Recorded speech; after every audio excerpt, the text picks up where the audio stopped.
Avez-vous déjà remarqué que lorsque vous quittez un narcissique, quelque chose d'étrange se produit?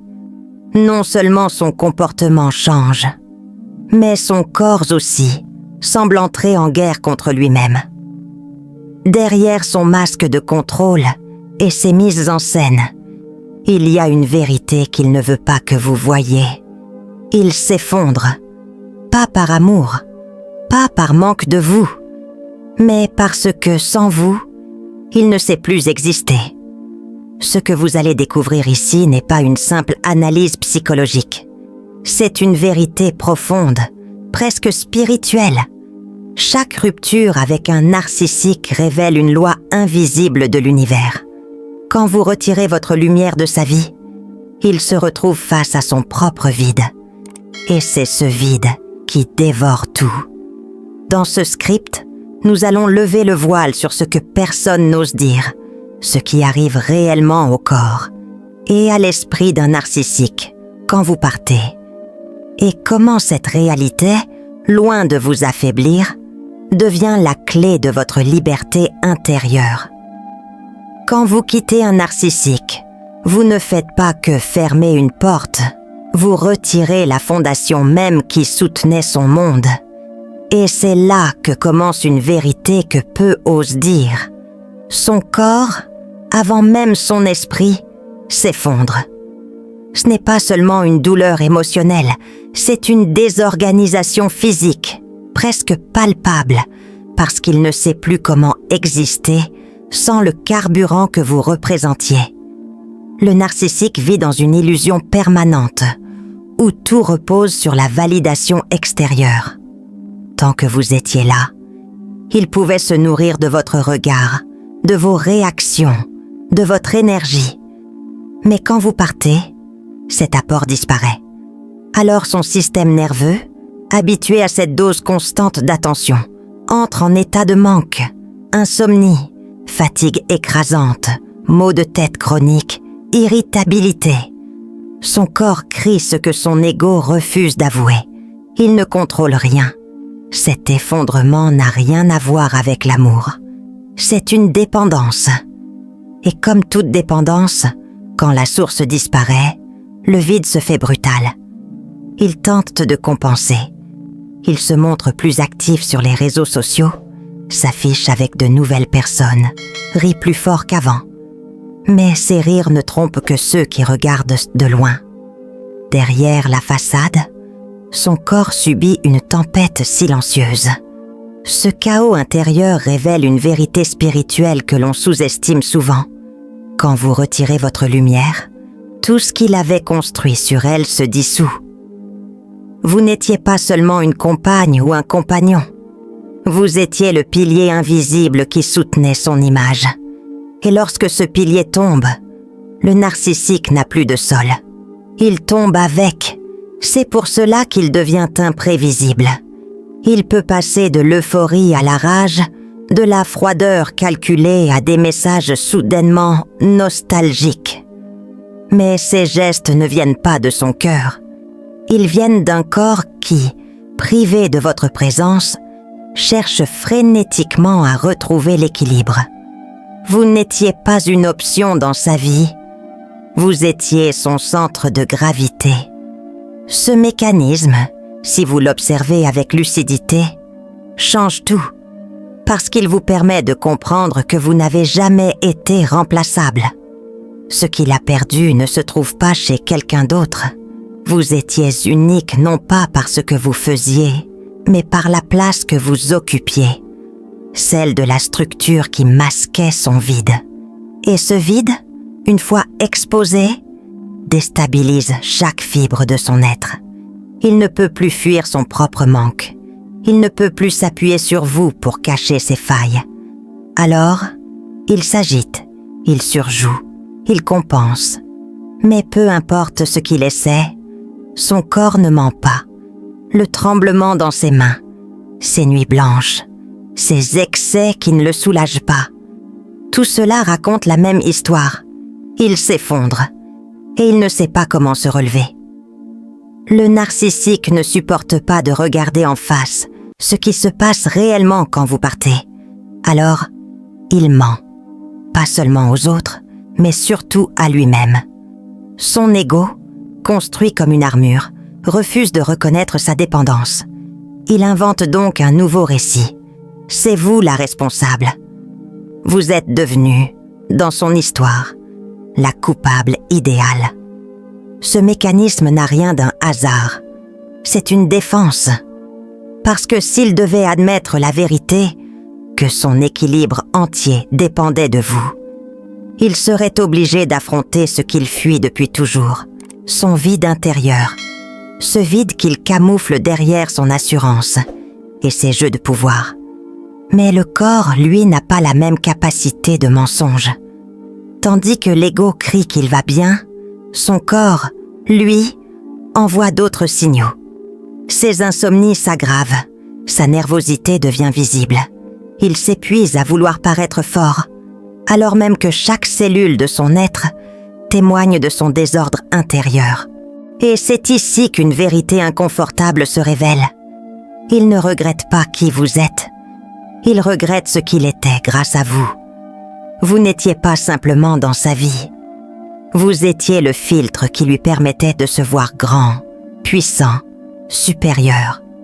Quand vous êtes parti, il a perdu ce filtre, et le miroir qu'il contemple maintenant lui renvoie une image qu'il ne supporte pas. Alors, il se débat. Il réécrit l'histoire pour survivre. Dans son esprit, il doit inverser les rôles. Vous êtes la traîtresse, l'ingrate, celle qui n'a pas compris tout ce qu'il a fait pour vous. Ce mensonge n'est pas là pour vous atteindre, mais pour l'empêcher de s'effondrer totalement. Sans cette fiction, il devrait admettre qu'il n'est pas maître de lui-même. Mais même avec ce récit protecteur, quelque chose le trahit. Ses excès. Il boit trop, il travaille jusqu'à l'épuisement, il enchaîne les relations sans profondeur. Tout pour éviter une seule chose, se retrouver seul avec sa vérité. Parce que, dans ce silence qu'il redoute, il n'y a plus de distraction. Il n'y a que ce qu'il a toujours tenté d'ignorer, lui-même. Et vous savez ce qu'il y a de plus frappant ? Ce théâtre ne fonctionne pas très longtemps. Parce que même s'il vous accuse, même s'il vous efface, même s'il trouve de nouvelles cibles, son corps continue à réagir comme un système en panne. Sa fatigue s'accumule, ses nerfs lâchent, et il ne comprend pas pourquoi rien ne marche. Voilà ce qu'il refuse d'admettre. Il ne souffre pas de votre absence. Il souffre de la perte de cette version de lui-même qu'il ne sait pas recréer sans vous. Et tant qu'il continuera à fuir cette réalité, il restera prisonnier d'un cycle qui le détruit de l'intérieur.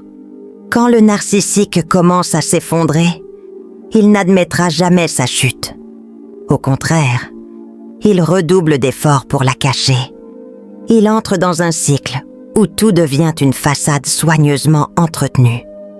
Sur les réseaux sociaux, il affiche un sourire éclatant, multiplie les sorties, se montre accompagné de nouvelles personnes. Pour l'œil extérieur, il semble plus heureux que jamais. Mais cette mise en scène n'a qu'un but, vous convaincre, et surtout se convaincre lui-même qu'il n'a pas besoin de vous. Ce comportement n'est pas anodin. Il répond à une logique de survie. Le narcissique ne peut pas affronter son vide, alors il le recouvre de bruit, d'images et d'apparences. Mais derrière ce spectacle, une vérité plus brutale se joue. Plus il s'agite, plus son corps s'épuise. Il ne dort pas vraiment. Il rit sans joie. Ses colères surgissent pour des détails. Chaque effort qu'il fournit pour masquer la réalité creuse encore plus son déséquilibre intérieur. C'est dans ces moments que ses contradictions deviennent visibles. D'un côté, il veut prouver au monde qu'il a tourné la page. De l'autre, il espionne vos réseaux, vous envoie des signaux indirects, tente de vérifier si vous le regardez encore. Cette dissonance n'est pas de l'amour. C'est le signe d'un système qui ne sait pas fonctionner sans validation extérieure. Ce cycle de dissimulation a un prix, il le coupe encore plus de lui-même. Il court d'une distraction à l'autre pour éviter de ressentir ce que son corps lui crie. Le vide ne se remplit pas. Il peut s'entourer de nouvelles relations, mais aucune ne produit l'effet que vous aviez sur lui, parce qu'aucune ne jouera le rôle que vous jouiez, celui de miroir constant de sa grandeur illusoire. Et ce vide le pousse à redoubler d'artifice.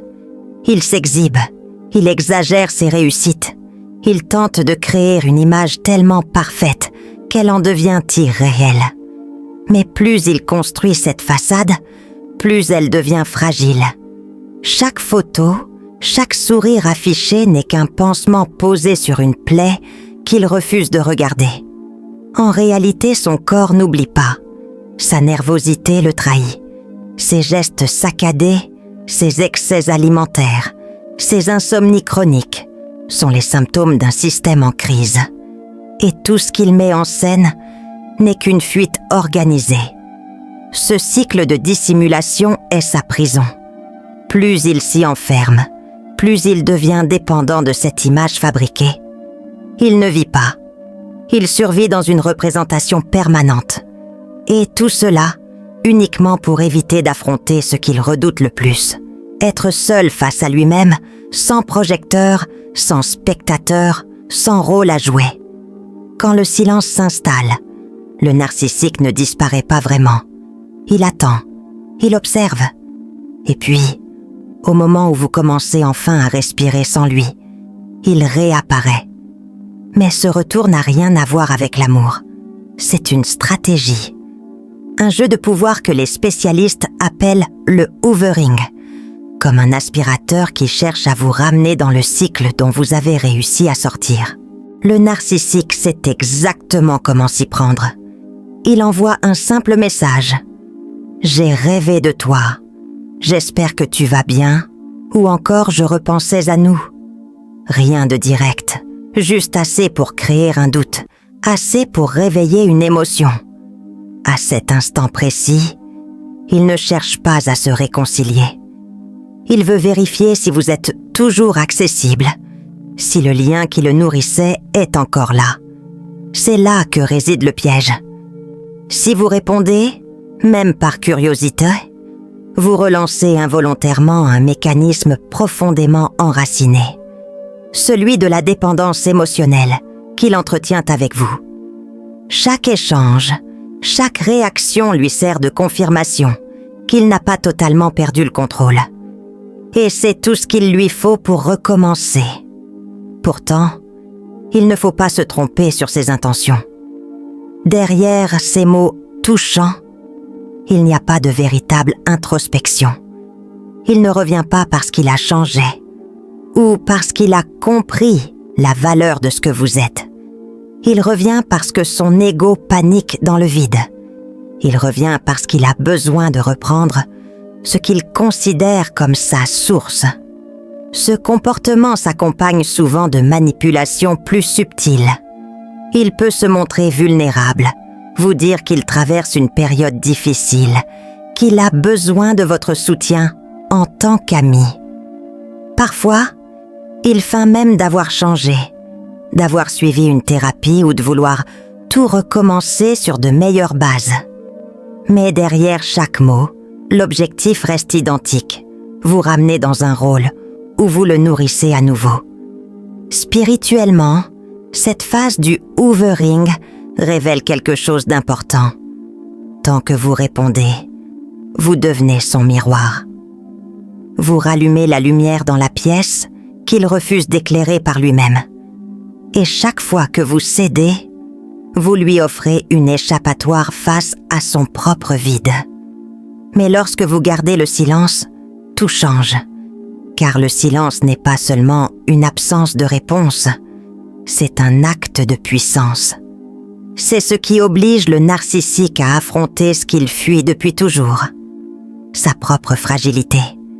Et face à ce mur, il perd ses repères.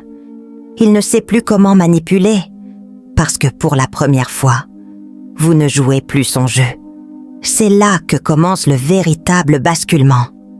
Non pas chez lui, mais chez vous. Parce que dans ce silence, vous cessez d'être une proie et vous devenez quelqu'un qu'il ne peut plus atteindre. La véritable victoire ne vient pas quand le narcissique s'effondre. Elle commence quand vous cessez de tourner autour de lui. Car, pour la première fois, votre énergie n'est plus utilisée pour le maintenir debout. Elle est enfin disponible pour vous. C'est là que la guérison prend racine. Lorsque vous coupez tout contact, quelque chose d'étrange se produit. Le silence devient votre allié. Au début, ce silence peut sembler lourd, presque oppressant, car vous êtes habitué à vivre dans un état de tension permanente. Mais, petit à petit, ce même silence devient un espace sacré.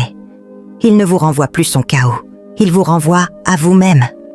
Et dans cet espace, une vérité éclatante surgit. Vous n'avez jamais eu besoin de lui pour exister. Votre corps, longtemps en mode survie, commence à se relâcher. Vous dormez mieux. Vous respirez plus profondément. Vous découvrez une paix intérieure qui ne dépend plus d'un autre.